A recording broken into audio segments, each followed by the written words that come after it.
Well, thank you. I don't know, does it matter? Do we need the microphone? Can you hear me? You hear me okay? Okay, so we'll set aside this prop. And thank you very much. I'm indeed honored to have been chosen as the Harron Family Chair for this year. And I'd like to thank the Mbisi family, Provost Maggetti, Dean Lindemeyer, Maurice Hall, of course, the chair of the department, Heidi Rose and Cheryl Bowen, and the rest of the Department of Communication, including the ones who really run the place, Loretta and Maria. It's been a great pleasure to be part of this faculty this semester, and especially to spend time with the wonderful graduate and undergraduate students that attend here at Villanova. So, I think it's no doubt it's something of a cliche for visitors to begin by making reference to our close proximity to the birthplace of the USA. And far be it from me to break with tradition. So let me begin by posing the question, if Benjamin Franklin were here today, what do you think he would make of the possibility of Donald Trump as president? Or to put it more generally, what would the founders of the American Republic have to say about the State of the Union in the 21st century? Now, I hasten to add that when I speak of the founders, I want to set aside all that racism, sexism, all the other awful isms that they were part and parcel of their times. And I just want to consider them as embodiments of the ideals that they set forth in their writings. And you can say I'm being a romantic, but this is my thought experiment, so you'll have to bear with me. And so I ask you to imagine what these champions of reason and rationality, freedom and equality, justice and democracy would make of contemporary American culture. What would they make of a culture that's been shaped by instantaneous communication, that's dominated by the video image, transformed by the internet, social media, and mobile devices?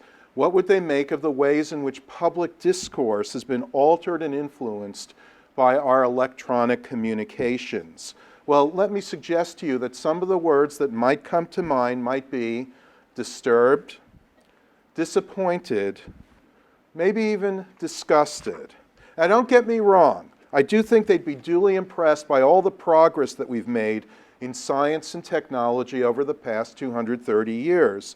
I also think they'd recognize the progress we've made regarding human rights over the past 2 centuries, but I do believe that our founders would express grave and profound concern about our future.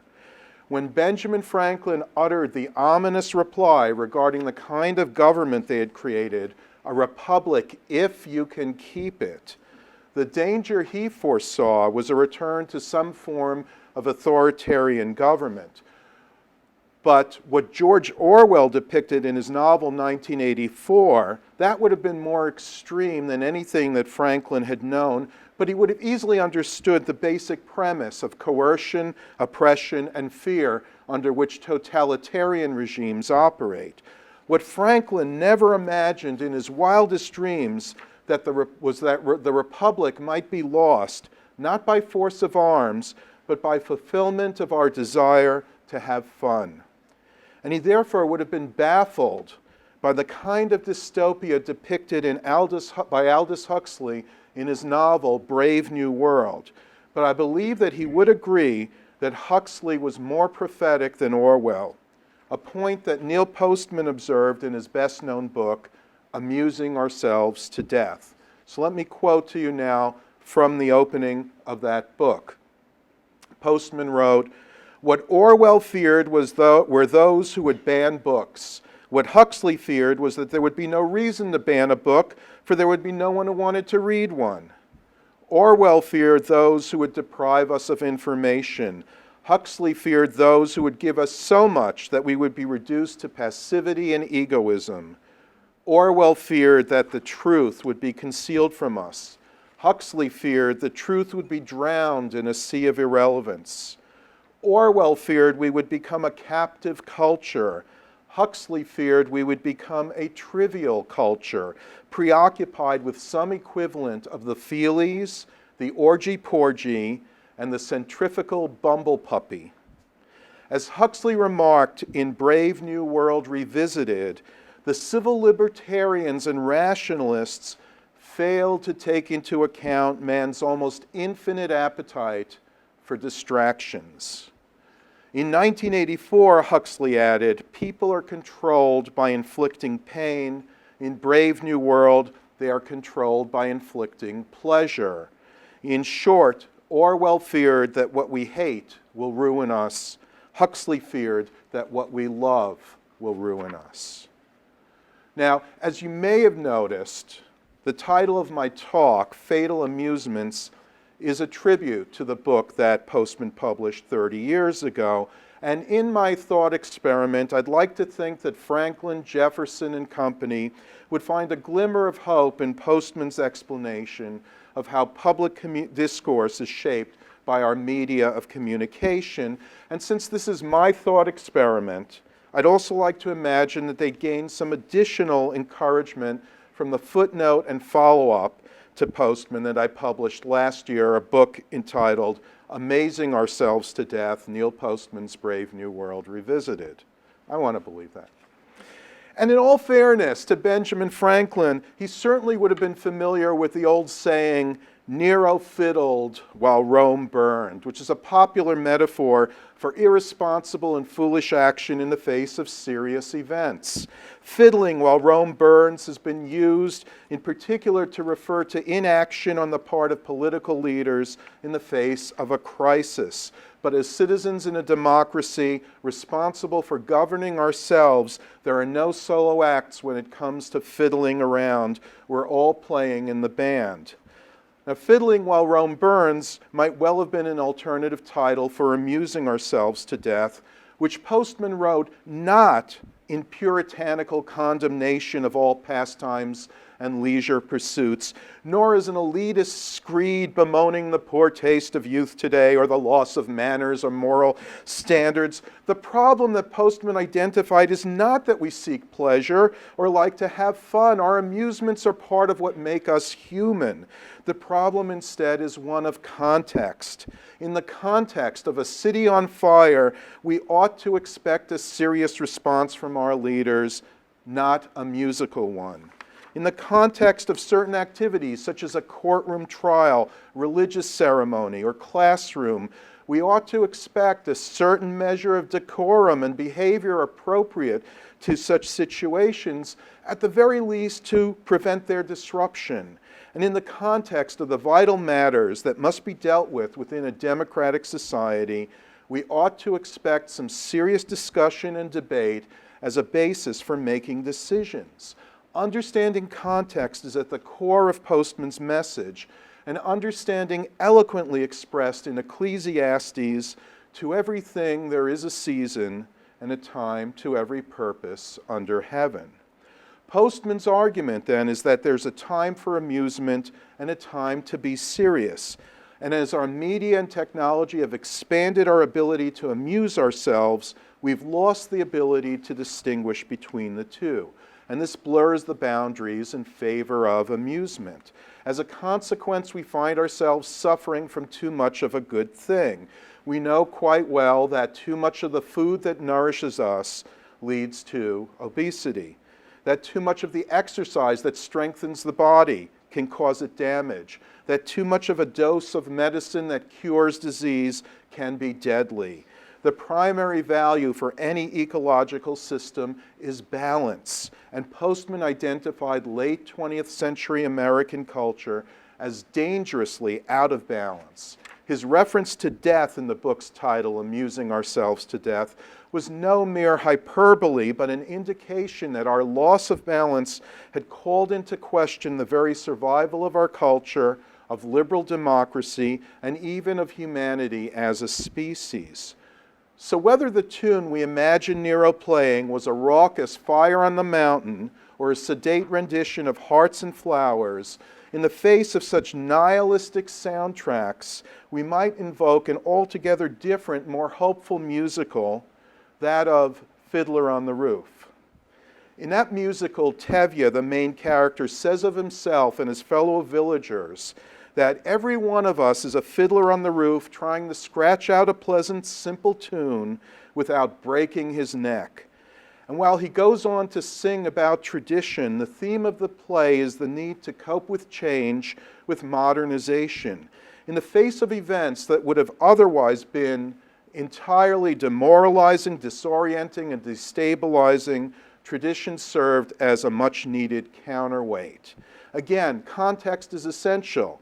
Under other conditions, an unchecked emphasis on tradition might lead to a rigid, inflexible culture unable to adapt to changing circumstances. So context and balance are two fundamental elements of an ecological approach to understanding media, which is to say that they are fundamental to the field of media ecology. Now, Postman introduced the phrase media ecology back in 1968, defining it as the study of media as environments, and noting that he was not inventing the field, that it was already in existence, and that he was just naming it. And to this I'd add that the best known, most frequently cited media ecology scholar would be Marshall McLuhan.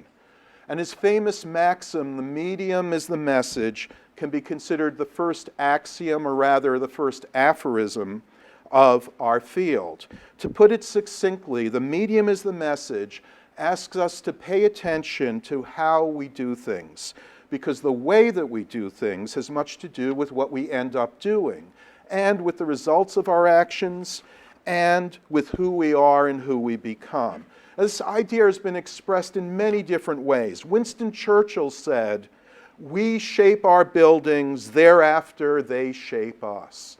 And McLuhan's associate, John Culkin, expanded that as, "We shape our tools, and thereafter they shape us."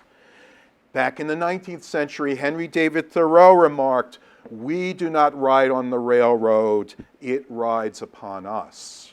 And Mark Twain quipped that when you have a hammer in your hand, everything else looks like a nail.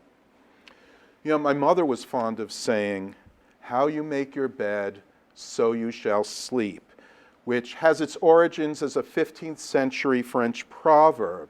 Of course, the English version is, "You made your bed, go sleep on it," go sleep in it, which is more judgmental, less media ecological.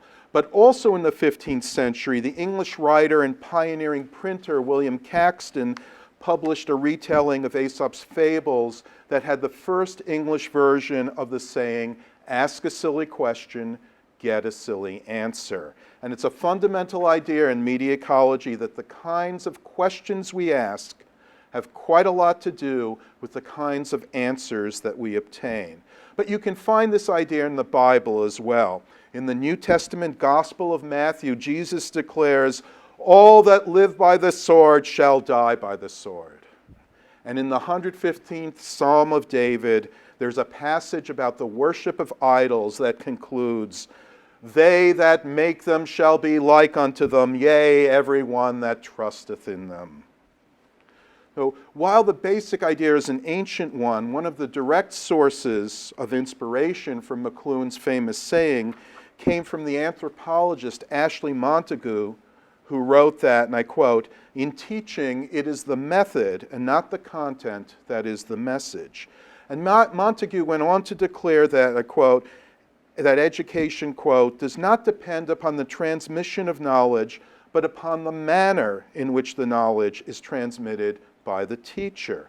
So from a media ecology perspective, a teacher is a type of medium and the student is the message. Or to put it another way, the relationship between teacher and student is the medium. Relationships are media, and the teacher-student relationship is the most important medium of education of all.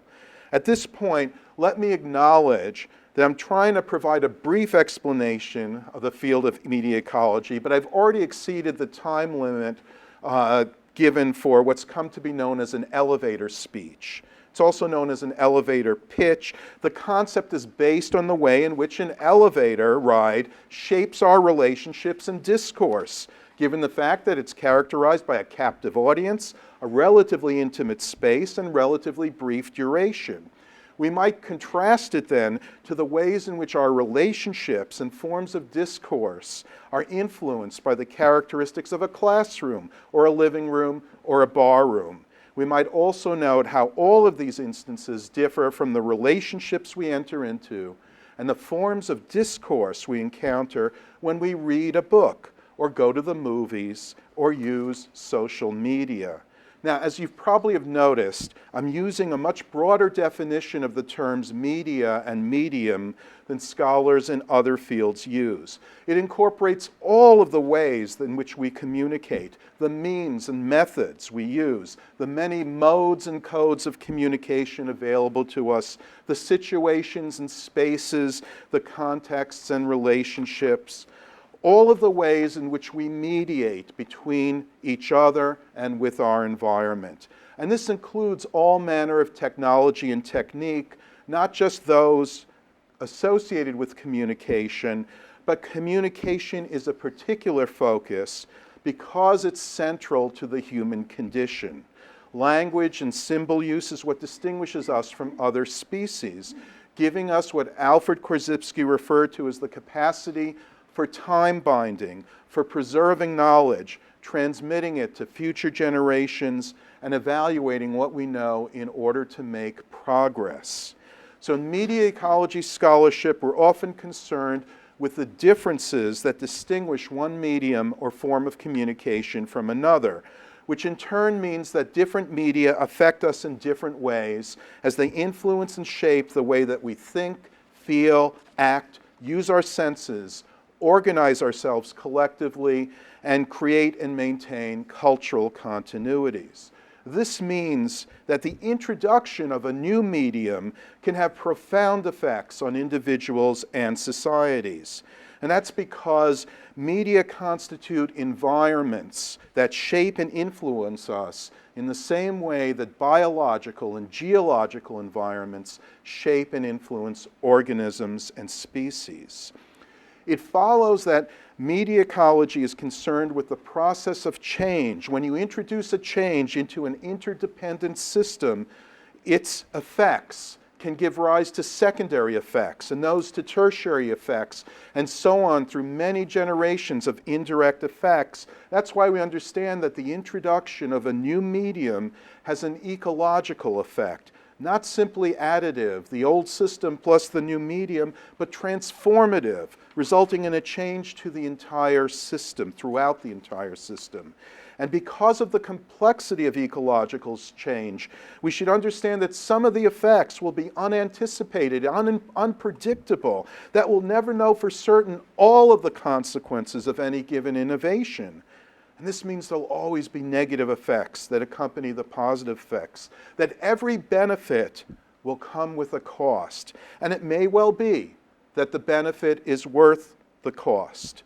But does it really make sense to buy into an innovation without first looking at the price tag?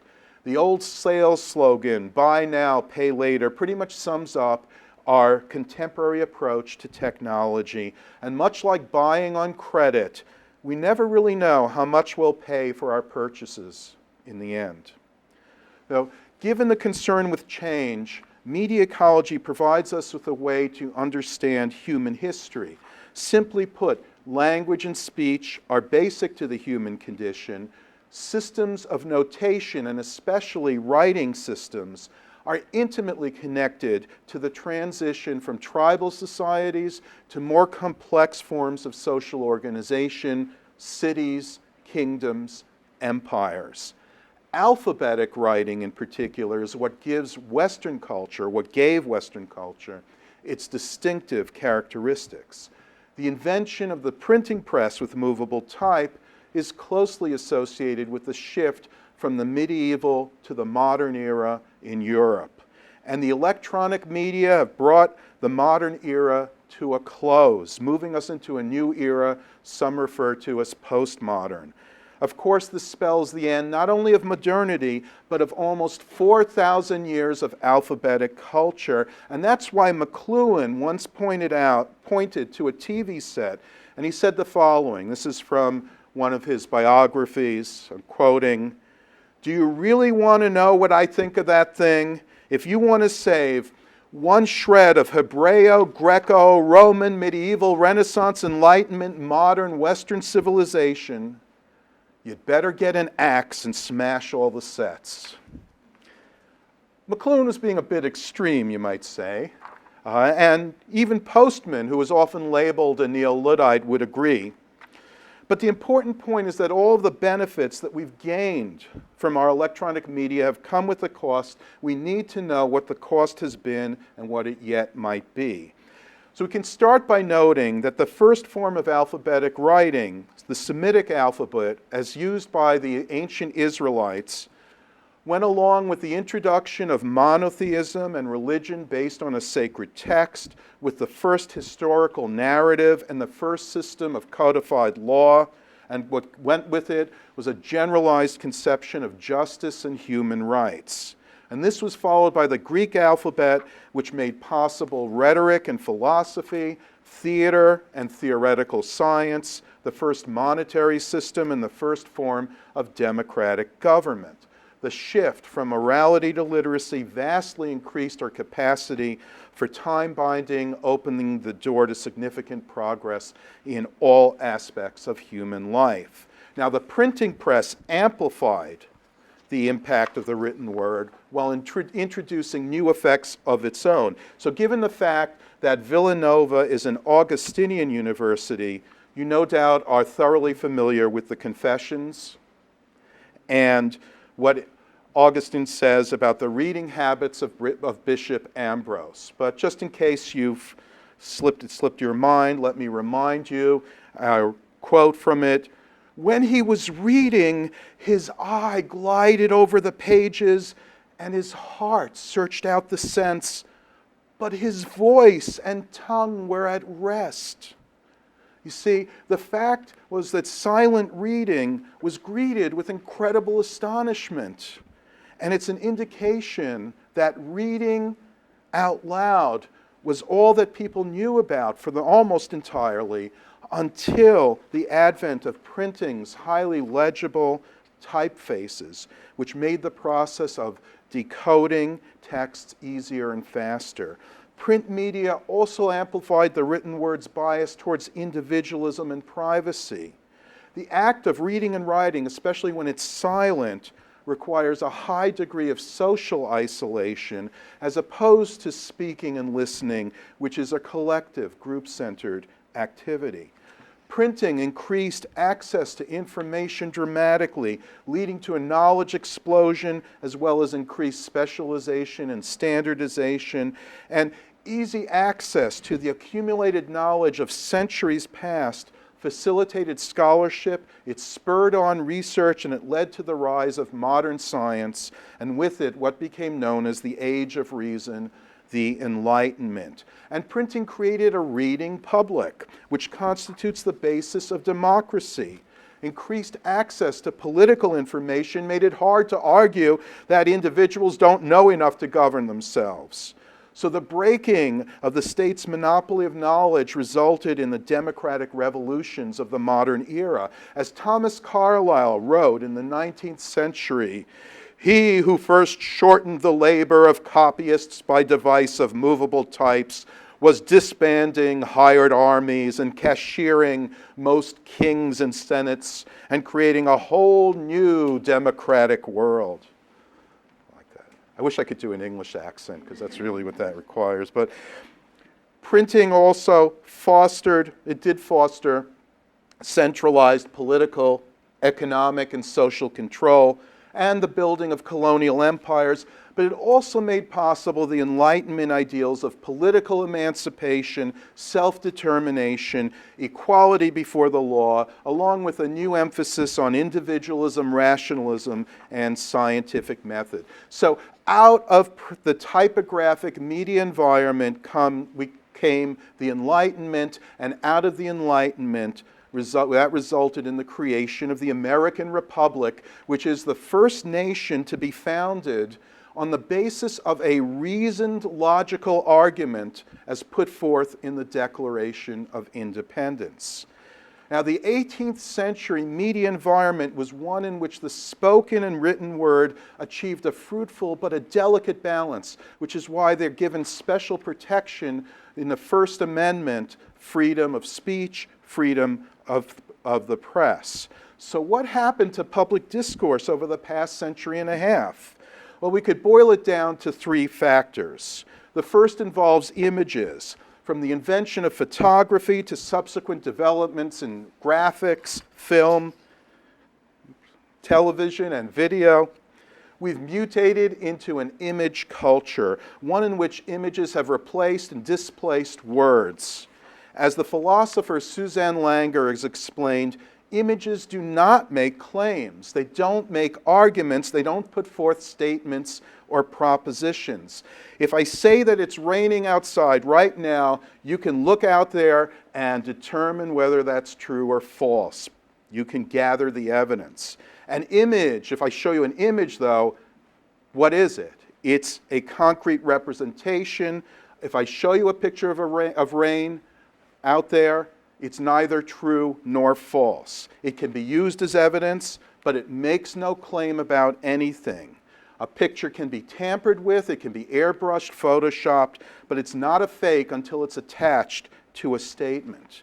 The bias of the image as a symbolic form favors gut feelings over a coherent organization of ideas. It evokes emotional reactions rather than rational thought.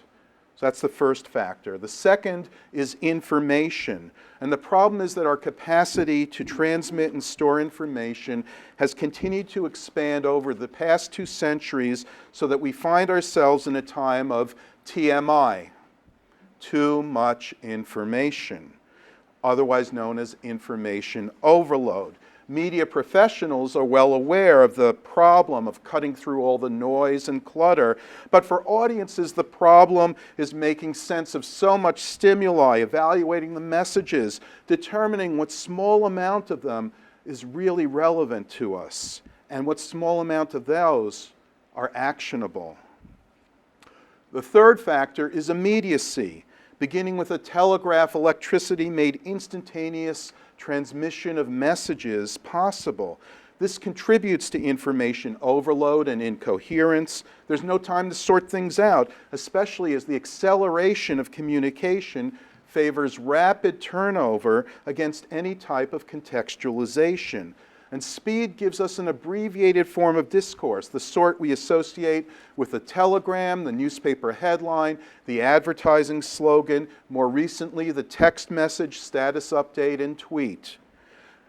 Contemporary critics, such as Nicholas Carr, note that there's a significant amount of reading that takes place online, but it's not the deep reading associated with print culture. Instead, it's a kind of rapid scanning and skimming accompanied by a good deal of linking and clicking. Speed also places a new emphasis on efficiency, which is essentially a numbers game based on measurement and statistical analysis. And in this sense, the balance between the spoken and written word comes under assault from another direction in the form of counting and calculation. We're caught then between two extremes of image and number, of the irrational and the hyper-rational. So images, information, and immediacy come together as never before with the medium of television. With television, language takes a back seat to the image as the medium allows us to see what is happening for ourselves as it is happening. The verbal report is no longer the main source of information, as it was previously with newspaper reports and even with radio. But now the verbal report is reduced to commentary coming after the fact of the live image. The difference between a televised experience and a report can be seen especially in a sports program, as Walter Ong pointed out. The voice on a live television sports broadcast lags behind the audience's perceptions. Ong also argues that the sense of immediacy is central to the television form. I quote, "Not all television presentations are simultaneous with reality, but in a way, all television presentations seem to be. The fact that the instrument is capable of such presentations defines its impact. So whereas, for example, the motion picture always communicates in the past tense, it's always something that has happened already, the television broadcast communicates in the present tense, instilling in us a very strong form of present-mindedness.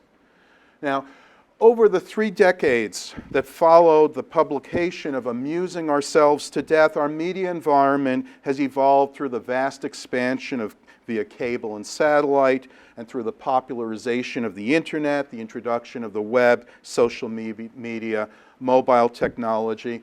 And some had hoped that our new media would counter the negative effects of television, but I want to suggest that in many ways they have much in common as further elaborations of electronic media.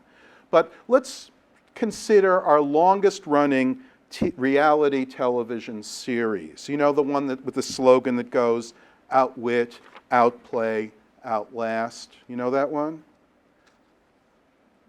If you think I'm referring to Survivor, the mistake's understandable. What I'm actually referring to could be called Who Wants to Be the President? It's easy to confuse the two. Both conclude with all but one player being voted off the island. And when so much of our political campaigning is played out on television, is it any wonder that the host of another reality series, The Apprentice, could be our next president?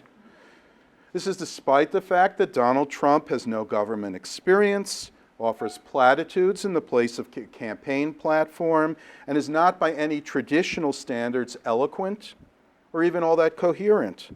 But he has a decade of experience hosting The Apprentice, and long before that spent considerable time and effort on publicity and self-promotion. Simply put, he knows, and much like Ronald Reagan, our movie star turned president from the 80s, Donald Trump knows how to look into the camera, how to talk to the viewers.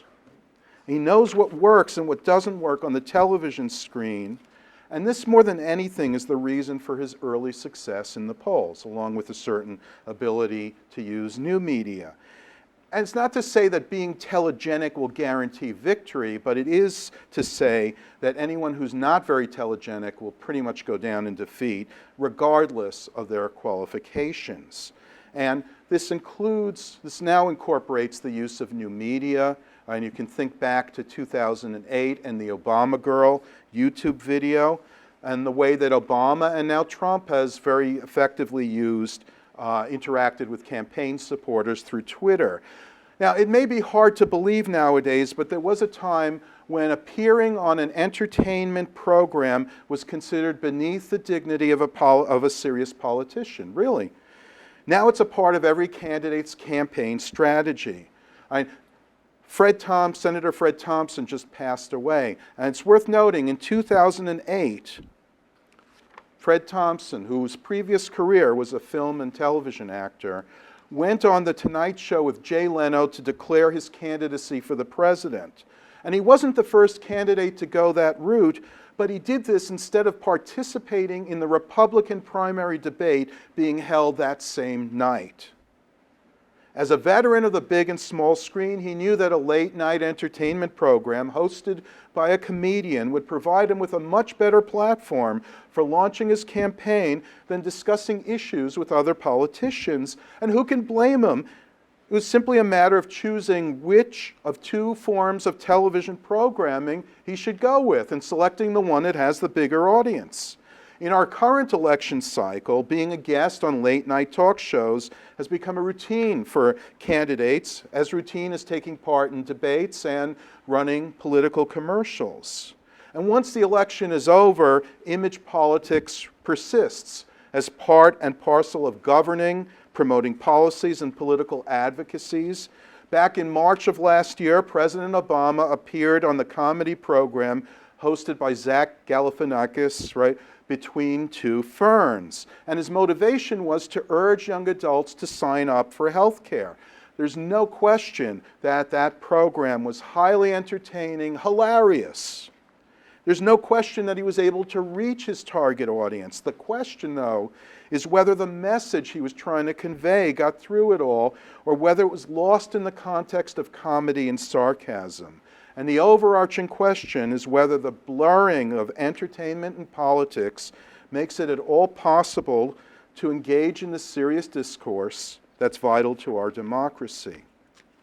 Now, 30 years ago, broadcast journalists working on network news complained that they had less than half an hour to report on the day's events, so they couldn't help but be much more than a headline service. So now we have cable news channels with 24-hour news cycles, and we find that the coverage is not that much different. As it turns out, most people tune in to cable stations, news stations, only for a limited time, so rather than lose viewers, they tend to provide repetition in place of depth. The news stories are also kept short out of concern of losing the audience's attention.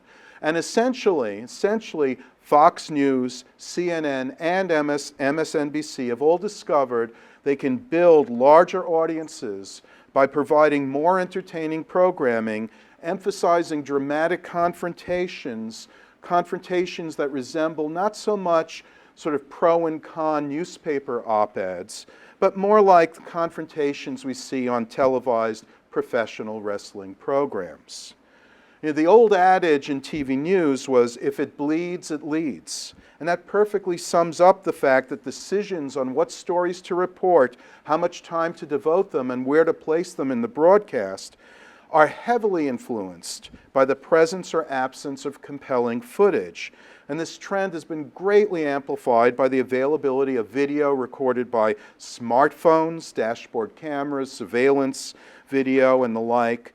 We find that the caught-on-camera genre has become a new kind of news program, one whose only rationale is to present entertaining video to attract audiences. In this way, journalism is reduced to a spin-off of America's Funniest Home Videos.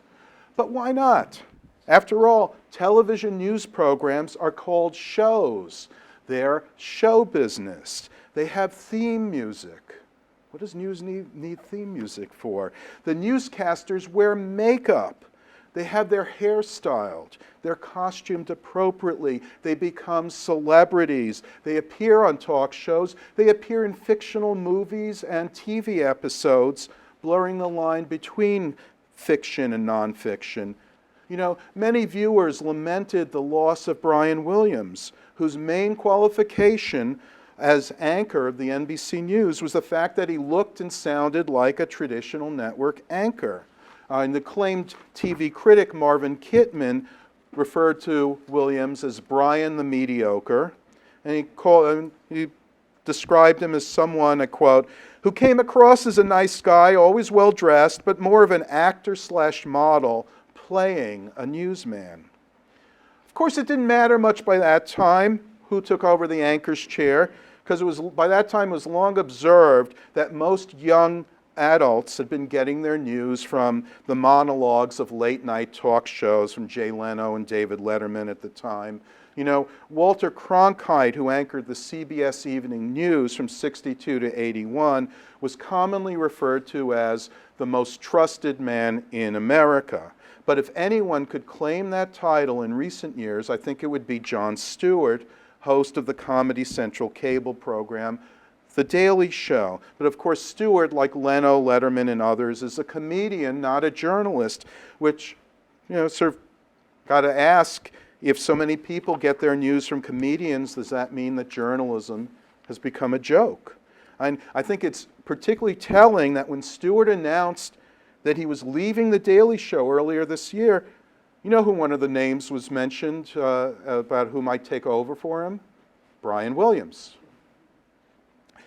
I should add that it's not at all clear that new media provide an adequate substitute. Twitter simply gives us a new form of telegraphic discourse, while YouTube and Instagram are new manifestations of image culture. The internet contributes in a major way to information overload and does not provide a shared forum for discussion and deliberation, really what it does is it situates us in isolated silos that intensify the divisions in American society.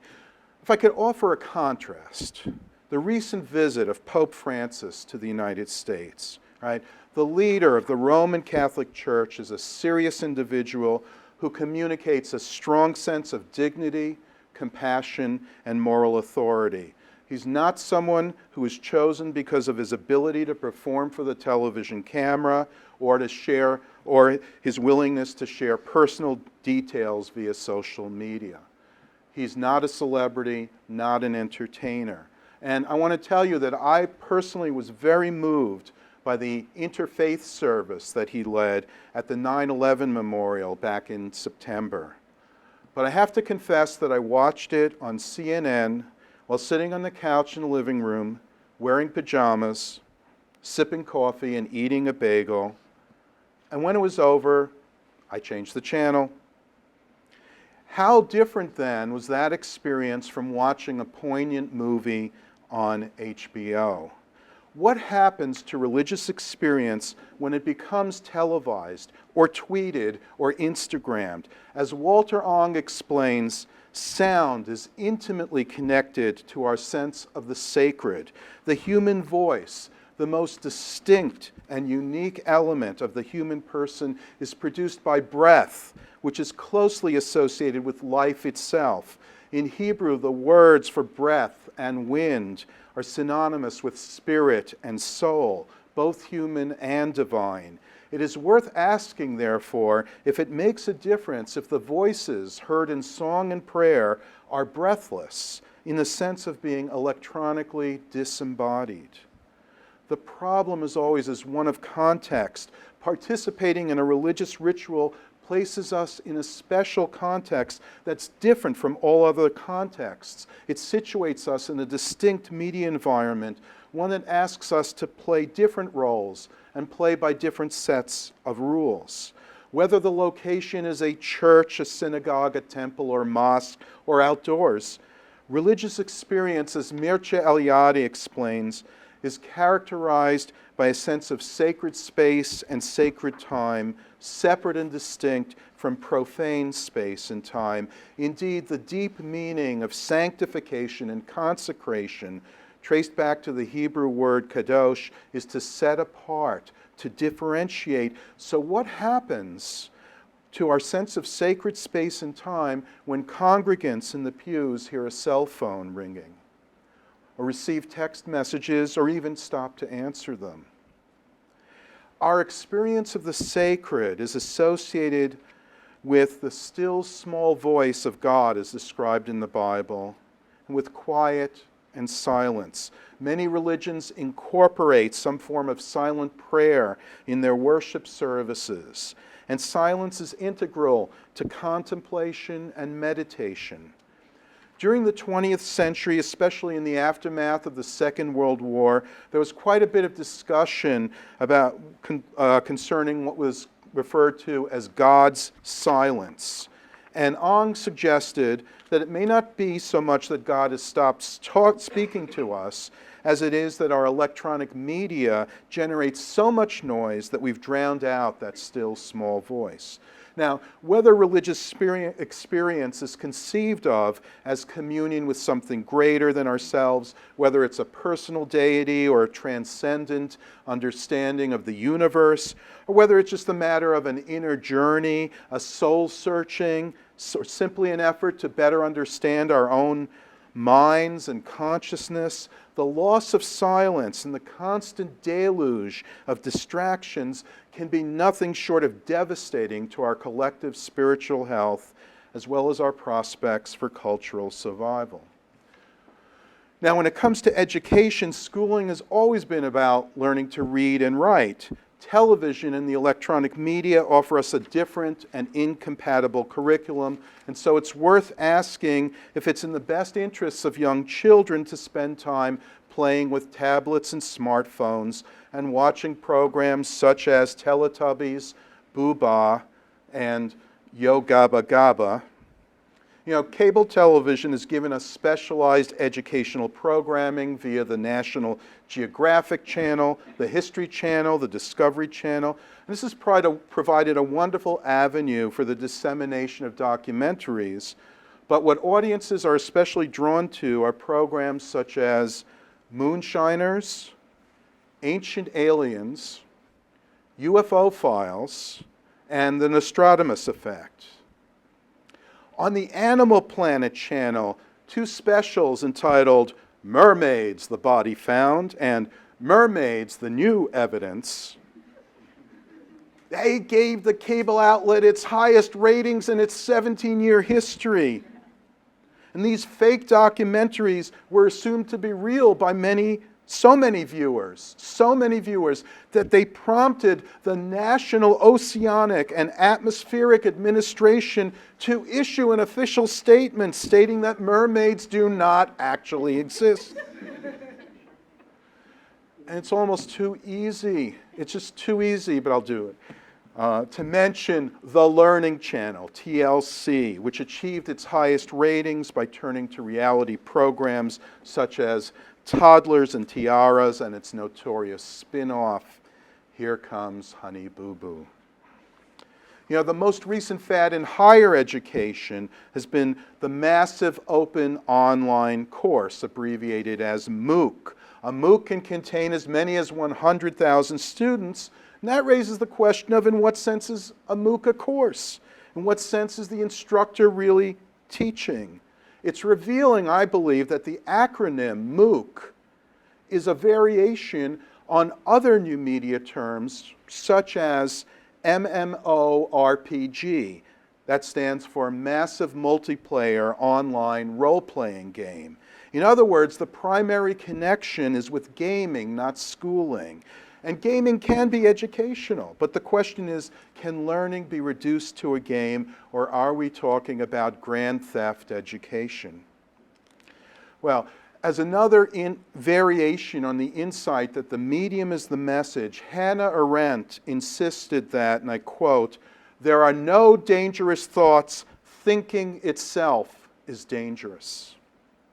So the question we're left with is, do all of our amazing new media and technologies allow us the space and the time to pause and reflect and think things over? Or is our ability to think drowned out in a flood of images and noise and pushed aside in favor of calculation and automation? At this point, you might imagine that if we could travel back in time and show Benjamin Franklin how things turned out, he might have put his kite back in his closet and not ventured out into that thunderstorm to unleash the power of electricity.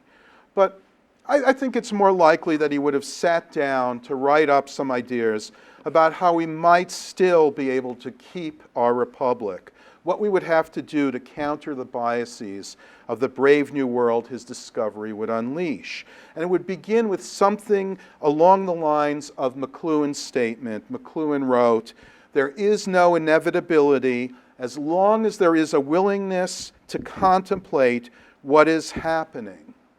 So you see, contemplating the contemporary media environment is one of the main purposes of media ecology scholarship. And as for Postman, he was well aware of the flaws and failures of American society. But as a proponent of Enlightenment ideals, he believed in its promise and potential. To a degree, he would agree with Abraham Lincoln's characterization of the American experiment as the last best hope on earth. But he'd also echo Lincoln's concern about a nation so unhappily distracted. But now it's not the horror of civil war that has sidetracked us. Rather, we find ourselves diverted from a higher calling by a constant stream of entertainment, information, and innovation. Postman's arguments speak to the future of humanity in its entirety, especially in this era of convergence and globalization.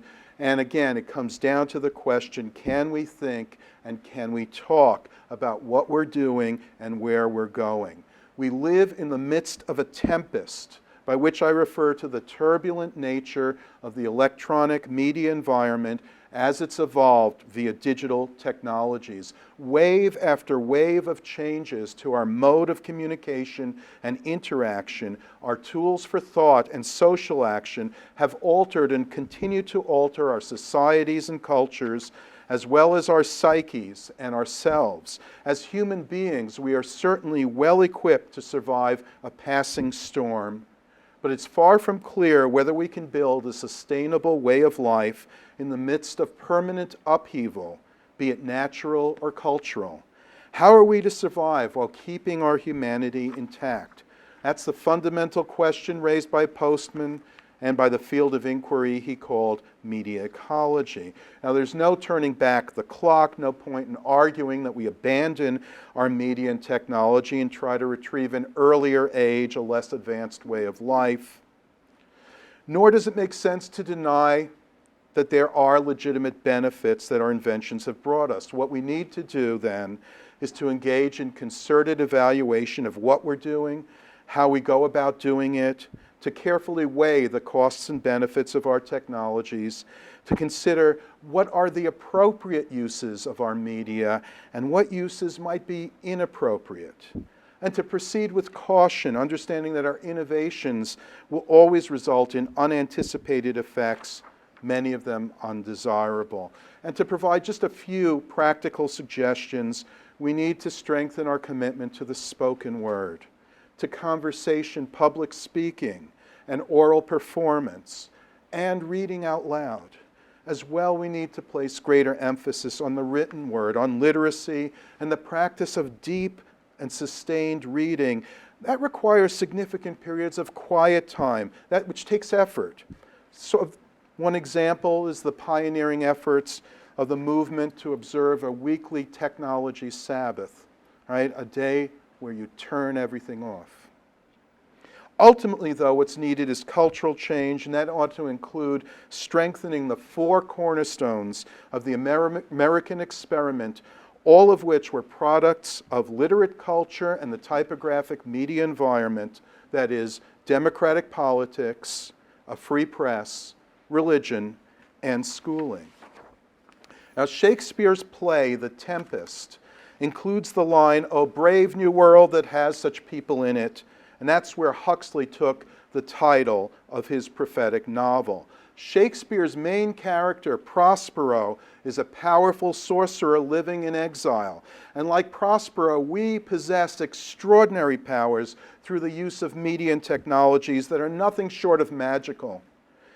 As Shakespeare concludes his play with Prospero finally willing to give up his sorcery in order to embrace the world of rationality and reconciliation with family and community. Can we do the same? Perhaps not entirely abandoning our gifts, but being mindful of their context and our need for balance. To once again invoke Ecclesiastes. There is a time to weep and a time to laugh, a time to mourn and a time to dance, a time to embrace and a time to refrain from embracing, a time to keep silent and a time to speak.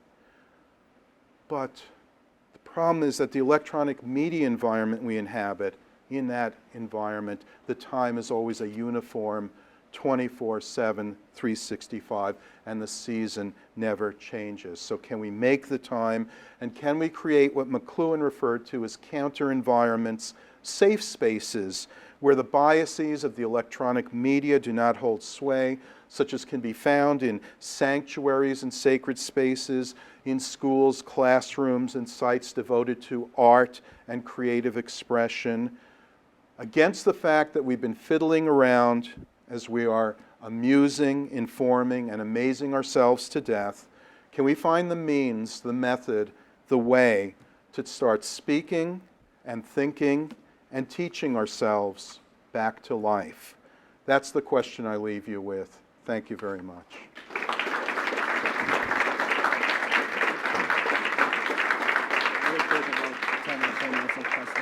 Well, whatever. So if you have questions or comments, feedback, motto, and a hand goes up. Hi. My name's Sophia. you mentioned a lot of like drowning and a lot of cultural change. My question is, who do you put the responsibility on to start that cultural change? If, like, personally, I would say journalists, but I also think journalism is like corrupt and like Right. blinded by business and everything. So I don't think journalism is the correct answer. But who would you say is responsible for starting cultural change? Well, I think that when you talk about journalists as people, some of them are very much on the side of cultural change. Some of them lament the situation. Postman's book, Amusing Ourselves to Death, was one of 5 books that Tom Brokaw, he was the guy who was the anchor of NBC Nightly News before Brian Williams. He listed 5 books that every journalist should read. And Amusing Ourselves to Death was the only book that wasn't specifically about journalism. So, and that critique was very popular among serious journalists, but you know, the problem they face is organizational, where they're not able to do what they want to do. So I wouldn't put the blame on journalists, but there is this kind of technique that goes with the whole organization of media industries that pushes them towards working with the bias of the media, not against it. So, I mean, the answer from a democratic point of view is it's us, right? I mean, we're the ones who, you know, was it Gandhi said, be the change you want to see in the world. And I think, you know, also echoing Postman and others, education is very much a part of it, that it starts through education. It's what we try to do and what we try to instill in our students. You know, and you want to hold out some hope, because, I mean, some folks take from this, you know, conclude that it is hopeless. I think it's difficult. It may take something catastrophic to wake people up. But if, at the very least, there's the idea of let's preserve something of, you know, in the sense of when you have dark ages, at least let's have some places where people are still enlightened. And certainly that starts with schools. Yes, you mentioned going off of the hope note, right? You mentioned there are actually some benefits of the new media environment. So I'm just wondering, could you elaborate a little bit in terms of, do you see if there's any positive blending information and entertainment, blending, you know, education and entertainment? In other words, is there any fundamental advantage of the electronic/media over print media? Okay, thanks. You know, I felt like I was saying, you know, as I was writing this, I felt like how many times should I say that there are benefits? And it's, I mean, but, and the problem is that the benefits, I think, are clear to people for the most part. And the problem is recognizing the costs. But certainly, access to information can be very advantageous and can be liberating.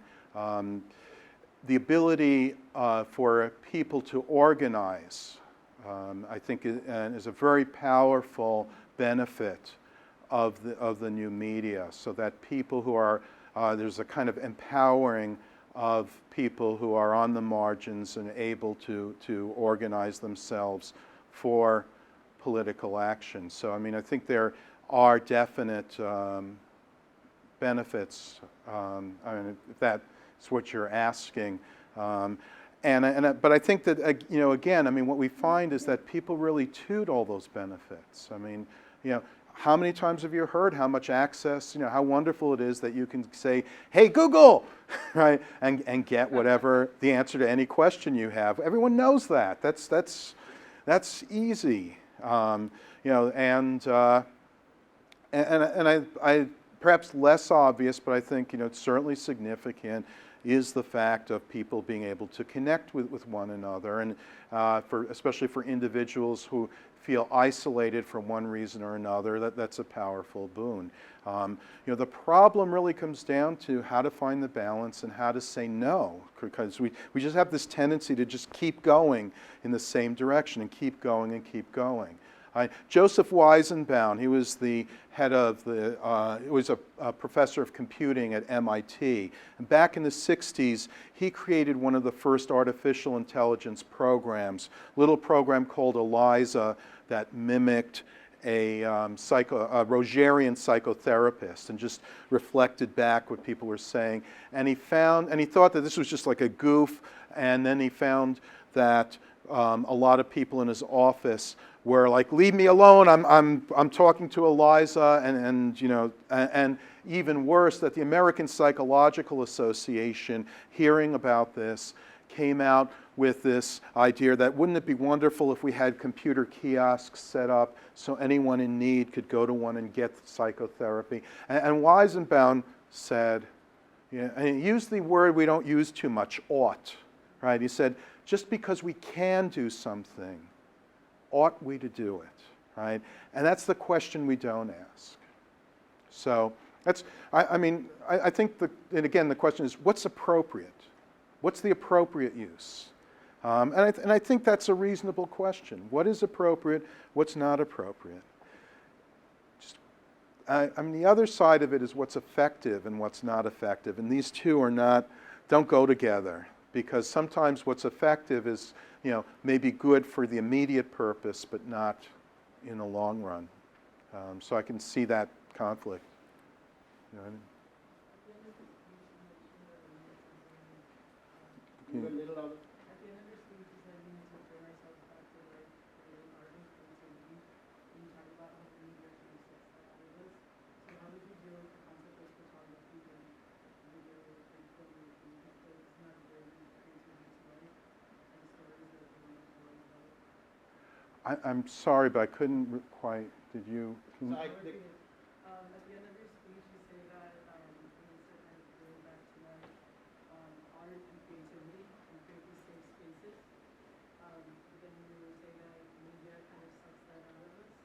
So how would you deal with the concept of photography and filmmaking? Because in my opinion, that kind of facilitates art and brings stories to life. Mm-hmm. Well, it's exactly what I said. What's appropriate, right? We all know the phenomenon of spending all your time taking pictures and not experience what's actually going on. So, and McLuhan in particular saw art as essential and as a way, as a kind of way to educate ourselves about media, because he believed that, or he argued that media were extensions of our senses. Art speaks to our senses and helps us to see how we're using our senses. So this is not so much about art, but again, we wouldn't expect, if we talk about democracy, for example, we wouldn't expect that a treaty is negotiated.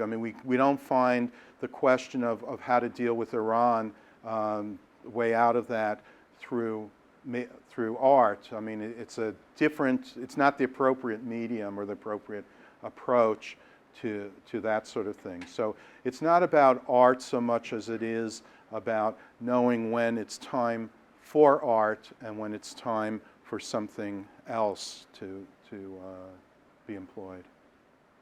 We can probably take one or two more questions. You mentioned earlier about how we've seen a rise of comedians as a use of media source. I've seen that in younger generations as well, particularly the Daily Show. Mm-hmm. But I was wondering what kind of distorted reality, or how do you see that as a different kind of news source compared to conventional news? Or what's your view on that? Yeah. So, what's your view on having our youth and younger generations watching the Daily Show at night as compared to conventional news like NBC or Breitbart? Well, that's the thing, is that on the one hand, it's just a progression, And it's not that newspapers were free of criticism, they had their faults as well, but that reading the news in print had a different set of biases than seeing it on television. So it's a natural progression from nightly news to comedy programs, because they really are about kind of eliciting responses, gathering audiences, eliciting responses, rather than trying to arrange things in a coherent, logical manner. So it's all relative. So I mean, compared to what used to be the nightly news, it's